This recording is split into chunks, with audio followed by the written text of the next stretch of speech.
We have now the opportunity to be joined by a man who knew and worked with Major Hassan, the suspect who was shot and killed today and who is said to be responsible for all of this. On the line with us is Colonel Terry Lee, who worked with him at Fort Hood in the psych ward with Major Hassan and is live on the phone with us now. Sir, it's very good of you to join us. Thank you for your service and thank you for calling in.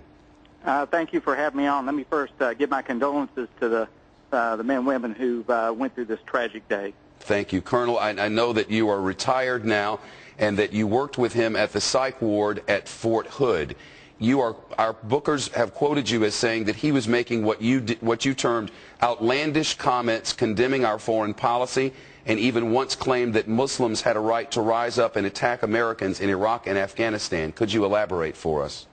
Well, there was a time we were at a conference. When was this? This was roughly about 6 months ago. Uh-huh. And he made several comments about how, first of all, we shouldn't be over there. And I told the major, I said, you need to lock it up, Major. This ain't the time for your views to be known to public individuals, because there was several news people that was there at the conference. And he kept What did he say precisely? He said precisely that maybe the Muslims should stand up and fight against the aggressor. And at first, we thought he was talking about how, Muslims should stand up and help the armed forces in Iraq and Afghanistan. But apparently that wasn't the case, because there was other times he would make comments to other individuals about how we shouldn't be in the war in the first place. And there was a specific time when there was a shooting at Little Rock. At the recruitment center there, it's my belief. Correct. And there was some comments made about it that he was almost sort of happy about it. And there was a couple other officers that were in the room and made the comment to him and said, well, how can you make that statement? And Nadal kept on making the comments, well, maybe we should get out, and this is what Muslims should do. They should stand up to the aggressor. Now, it's my understanding from previous conversations with you through our Fox News employees that some of the physicians in the unit were discussing the incident and expressed disgust, and I'm quoting here, for the ragheads who might attack the military here in the United States. This was apparently said to Major Hassan, who it's my understanding is a convert to Islam. Is that right? That's what I believe so. I believe... and he got it... I'm sorry, I didn't mean to interrupt. Go ahead, Colonel. But he made those comments, and he stuck strongly to his faith. But, as soldiers, we have a duty to, follow orders from our commander-in-chief, and political views are set aside.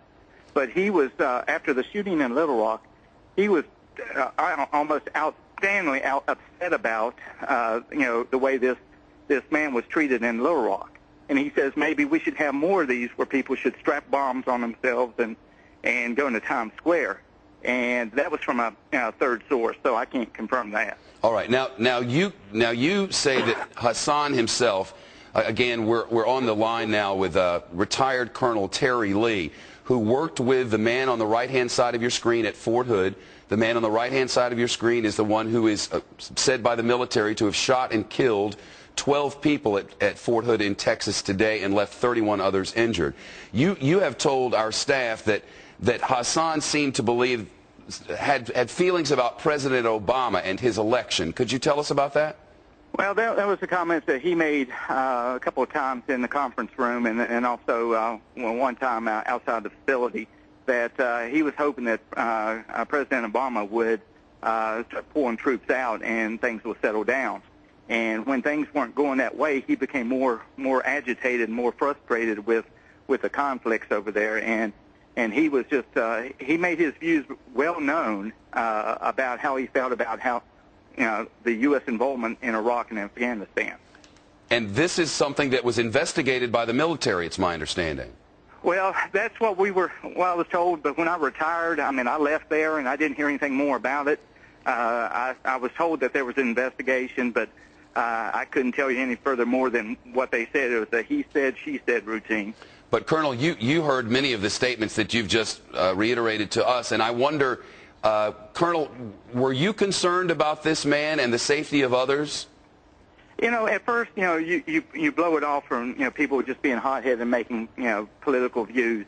But it seems like over a period of time he became more, I would say, agitated about everything with the war in Iraq and Afghanistan. And his views, a couple of times that when he was in a mobilization line, there was a confrontation with another soldier, which I just heard, bits and pieces about it, that he got in an argument and some name calling, and apparently there was something made to that trooper, which I can't recall, what was said, but there was a agitation. But here's the thing that is of concern: why was he transferred from Walter Reed Hospital to Fort Hood? I mean, there's something that happened there at Walter Reed. And that's where I hope the investigation will go and find out what happened at Walter Reed to get him transferred to Fort Hood. Well, those are all questions that we will certainly be asking in the days ahead, and I'm sure the military's seeking answer to that sort of question as well. Colonel, when there are two others who are being held today in question, what was this man, Major Hassan? Did he have a group of friends who had similar beliefs as his, to your knowledge, direct knowledge? No, he was sort of a loner to himself. He never did socialize a lot with a lot of the officers, off duty or even on duty that much. But he was sort of a loner to himself. You've said, and you've said it here, and you said it earlier, that members, other members of the military, including officers, would call him